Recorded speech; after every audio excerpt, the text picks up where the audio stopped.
26 साल का एक साधारण लड़का जो अपनी प्रिंटिंग शॉप में काम करता था। उसकी जिंदगी में न ज्यादा पैसे थे, लेकिन उसके पास एक सपना था। उस सपने को पूरा करने के लिए उसने लोन लेकर, कई लोगों के ताने सुनकर और तमाम चुनौतियों से लड़ते हुए उसने एक छोटा ट्रक खरीदा। उस वक्त किसी ने सपने में भी नहीं सोचा था कि ये साधारण लड़का एक दिन इतनी बड़ी लॉजिस्टिक्स कंपनी खड़ी कर देगा, जिसकी वैल्यूएशन आज 6000 करोड़ रुपए है और हर साल ये कंपनी 2800 करोड़ रुपए का रेवेन्यू कमाती है। ये कहानी है VRL, विजयनंद रोड लाइन्स लिमिटेड की। विजय संकेश्वर का जन्म 2 अगस्त 1950 में हुआ था। उनके पिता बसवन्नेप्पा संकेश्वर एक व्यवसायी थे जिन्होंने प्रिंटिंग का कारोबार शुरू किया था। विजय ने अपनी शुरुआती शिक्षा गदग के आदर्श शिक्षा समिति कॉलेज ऑफ कॉमर्स से प्राप्त की। साल था 1976। देश इमरजेंसी के कठिन दौर से गुजर रहा था। हर तरफ अस्थिरता और अनिश्चितता का माहौल था।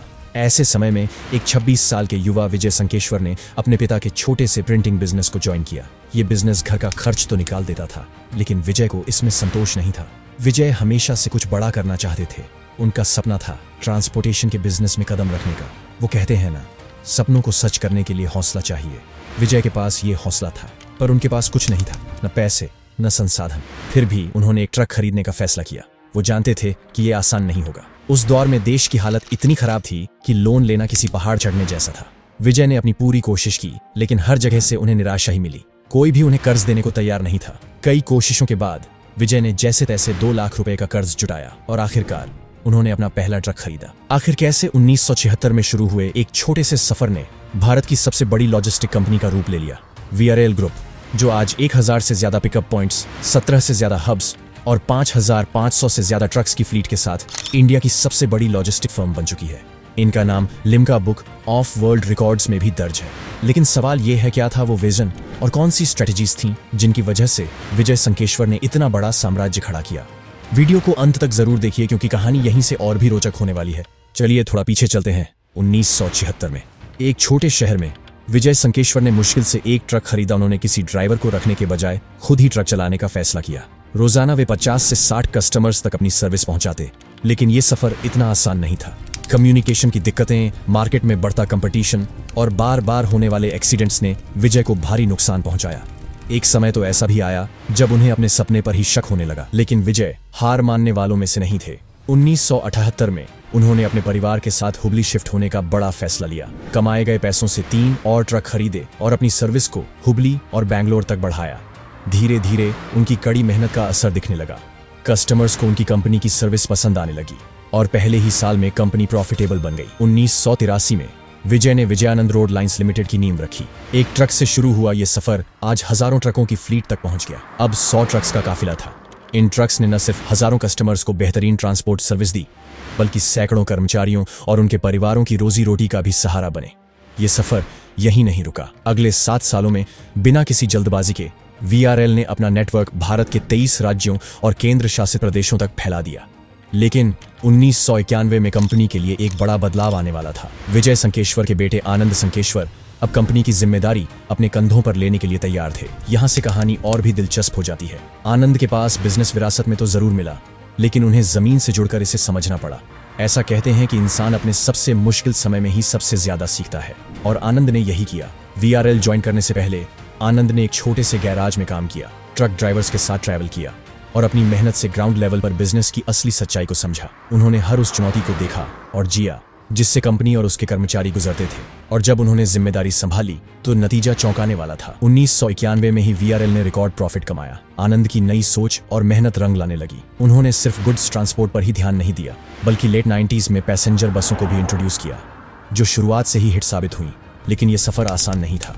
भारत में ट्रांसपोर्ट और फ्रेट इंडस्ट्री को राजनीति और कड़े नियमों ने हमेशा जकड़े रखा था। एक नेशनल फ्रेमवर्क की कमी के कारण हर राज्य के अपने अलग कानून थे, जिससे ट्रांसपोर्ट कंपनियों को भारी दिक्कतों का सामना करना पड़ता था। VRL ने यहाँ भी कमाल किया। उन्होंने कभी भी घूस देने या गलत तरीके अपनाने का सहारा नहीं लिया। बूथ ग्राउंड नेटवर्क और भरोसेमंद सेवाओं के दम पर वे लगातार डिलीवरीज को सफलतापूर्वक पूरा करते रहे। जब सरकार ने ट्रांसपोर्ट सेक्टर में बड़े बदलाव किए, जैसे कि ई-वे बिल, ई-इनवॉइसिंग, फास्ट टैग और GST बेस्ड टोल कलेक्शन, तब VRL को इसका सबसे ज्यादा फायदा हुआ। उनका मजबूत नेटवर्क और पारदर्शिता उन्हें हर बार दूसरों से आगे रखती थी। अब शायद आपके दिमाग में एक सवाल आ रहा होगा, अगर VRL इतना सफल है तो इनके मुकाबले में और भी बड़े नाम होंगे, जैसे डिलीवरी, ब्लैक बक और रिविगो। जो इंडिया के सबसे बड़े लॉजिस्टिक स्टार्टअप्स हैं। लेकिन इन कंपनियों के मुकाबले VRL ने अपनी सफलता का जो रास्ता चुना वो कहीं ज्यादा स्थिर और टिकाऊ साबित हुआ। इन बड़े स्टार्टअप्स की कहानी कुछ अलग है। ये सभी हैवी लॉस में ऑपरेट कर रहे हैं और इसका एक ही कारण है असतत बिजनेस मॉडल और नेगेटिव कैश फ्लो। अब ये क्या होता है? ज्यादातर कंपनियां B2C business to customer model पर ऑपरेट करती हैं, पर जिसमें ऑर्डर सामान को पिकअप पॉइंट से पिक करने से लेकर कस्टमर के डोर स्टेप तक डिलीवर करना शामिल होता है, जिसके कारण इसमें मल्टीपल पार्टीज इन्वॉल्व होती हैं। यही वजह है कि इन कंपनियों को इंटेंस कंपटीशन का सामना करना पड़ता है और इस वजह से अधिकांश कंपनियां लॉसेस में ही ऑपरेट करती हैं। लेकिन अब वहीं दूसरी ओर VRL का फोकस है B2B business to business model पर। यहाँ VRL इंडस्ट्रीज और बड़े बिजनेस को बल्क में सस्ती दरों पर ट्रांसपोर्टेशन प्रोवाइड करता है। इसका सबसे बड़ा फायदा यह है कि वो अपनी डील्स को अपने टर्म्स पर नेगोशिएट कर सकते हैं, जिससे उन्हें अच्छा खासा प्रॉफिट मिलता है। यही कारण है कि VRL शुरू से ही प्रॉफिटेबल रहा है। और ध्यान दें, पिछले साल जब बाकी कंपनियां लॉसेस रिपोर्ट कर रही थीं, तब VRL ने एक स्थिर और मजबूत बढ़त बनाई, क्योंकि उन्होंने सभी परिस्थितियों में खुद को प्रॉफिट में बनाए रखा। वो समय जब पूरे देश में मंदी के कारण कंपनियां एम्प्लॉइज को फायर कर रही थीं, VRL ग्रुप ने साबित कर दिया कि मुश्किलें बड़ी हो सकती हैं, लेकिन ठान लो तो कुछ भी असंभव नहीं। जब अधिकांश कंपनियां रिसेशन के दौर में कटौती कर रही थीं, वहीं VRL ग्रुप ने 24 करोड़ रुपए से ज्यादा का रेवेन्यू जनरेट किया। सोचिए, यह सब लॉजिस्टिक्स जैसे कैपिटल इंटेंसिव सेक्टर में हुआ, जहां बड़े निवेश और जोखिम का सामना करना पड़ता है। यह एक ऐसा उदाहरण है जो दिखाता है कि सिर्फ सही रणनीति और सही दृष्टिकोण के साथ किसी भी मुश्किल को पार किया जा सकता है। आज VRL ग्रुप एक दिन में लाखों कुरियर ट्रांसपोर्ट करता है और 15,000 से अधिक एम्प्लॉइज को रोजगार देता है। यह कंपनी सिर्फ अपने ट्रांसपोर्टेशन के लिए ही नहीं, बल्कि अपने पब्लिक टूर बिजनेस के लिए भी जानी जाती है। विजयानंद ट्रैवल के पास 80 से ज्यादा ब्रांचेस, 1000 से अधिक एजेंट्स और 1550 बसेस हैं, जो 350 से ज्यादा रूट्स पर पैसेंजर ट्रांसपोर्टेशन की सेवाएं प्रदान करती हैं। लेकिन विजय शंकेश्वर का सिर्फ ट्रांसपोर्टेशन तक ही ध्यान नहीं था, प्रिंटिंग के प्रति गहरा लगाव था और इसलिए 2003 में विजय आनंद प्रिंटर्स की शुरुआत कर और उषा किरण जैसे प्रमुख कन्नड़ अखबारों को लॉन्च किया। लेकिन यह सफर यहां तक नहीं रुका। विजय टाइम्स, उनका इंग्लिश न्यूज़पेपर भी काफी पॉपुलर हुआ और यह सफलता का सिलसिला तभी और तेज हुआ जब 2006 में टाइम्स ऑफ इंडिया ने इसे अधिग्रहित किया। यह विजय शंकेश्वर की दूरदर्शिता का परिणाम था कि वे न केवल कर्नाटक के सबसे बड़े अखबारों के मालिक बने, बल्कि उनकी कंपनी विजयवाणी के रूप में एक और कन्नड़ अखबार की भी शुरुआत की, जो आज हर रोज 8 लाख से ज्यादा कॉपीज बेचता है। 2008 में VRL ने एक और बड़ा कदम उठाया, एविएशन लॉजिस्टिक बिजनेस में प्रवेश किया। कंपनी ने अपना पहला एयरक्राफ्ट खरीदा और 2013 में दूसरा एयरक्राफ्ट भी जोड़ा।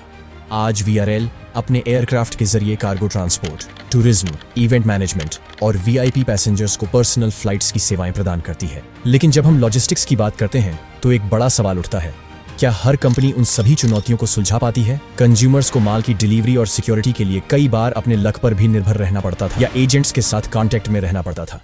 लेकिन VRL ने टेक्नोलॉजी का सही उपयोग करके इन सभी समस्याओं का समाधान किया। उन्होंने अपनी इन हाउस टेक टीम बनाई और सर्विसेज में consignment tracking, schedule alerts, productive analysis और व्हीकल्स में जियो टैगिंग जैसी सुविधाएं जोड़ी। लेकिन कहानी यही नहीं खत्म होती। VRL की हुबली में एक इन हाउस फैब्रिकेशन टीम है जो कंपनी के सभी वाहनों के लिए इन हाउस निर्माण और मेंटेनेंस करती है। इससे यह साबित होता है कि VRL ने हर चुनौती का समाधान खुद से निकाला, न कि किसी और पर निर्भर किया। यह सिर्फ शुरुआत थी। यह सारी इनोवेटिव तकनीकें VRL को अपने ऑपरेशंस को ज्यादा एफिशिएंट और कॉस्ट इफेक्टिव बनाने में मदद करती हैं और इसी के साथ वे ट्रांसपेरेंसी भी बनाए रखते हैं ताकि उनके ग्राहक हर एक कदम को देख सकें, समझ सकें।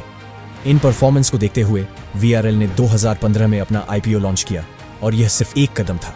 कंपनी ने अपने इन्वेस्टर्स को 50% से ज्यादा के लिस्टिंग गेन्स दिए। का शेयर एक समय में 780 रुपए तक पहुंच चुका था। यह सब तब हुआ जब बाकी कंपनियां सिर्फ अपने नियमित तरीके से काम कर रही थीं, जबकि VRL ने हर चुनौती का सामना किया और नई ऊंचाइयों को छुआ। अब सोचिए, 2021 में जब भारत सरकार ने नेशनल लॉजिस्टिक पॉलिसी को लागू किया तो इसके साथ आई एक कड़ी शर्त, 15 साल से पुरानी कोई भी कमर्शियल व्हीकल जो गवर्नमेंट के एमिशन नॉर्म्स को फुलफिल नहीं करेगा, उसे स्क्रैप कर दिया जाएगा। यह सुनकर बाकी लॉजिस्टिक कंपनियों के माथे पर बल पड़ गए, क्योंकि उनके पास पुराने और महंगे ट्रक्स थे जो उनकी लागत बढ़ा रहे थे। लेकिन VRL ग्रुप ने इसे एक चुनौती के रूप में नहीं, बल्कि एक अवसर के रूप में लिया। उन्होंने फैसला किया कि 2025 तक अपने ट्रक्स की संख्या को बढ़ाकर 7,200 कर देंगे, ताकि कुछ ट्रक्स को स्क्रैप करने का असर उनके ऑपरेशंस पर न पड़े। और इसके लिए उन्होंने 560 करोड़ की डील में अशोक लेलैंड से 1,560 ट्रक्स का ऑर्डर दे दिया। कुछ बैचेस तो पहले ही डिलीवर भी हो चुके हैं। यह सब तब हुआ जब कंपनी ने अपने विजन और लंबे समय तक सफलता पाने की रणनीति को सही दिशा में रखा। आज VRL का वैल्यूएशन 6000 करोड़ से भी ज्यादा है और वे लॉजिस्टिक इंडस्ट्री में एक मजबूत ताकत बन चुके हैं।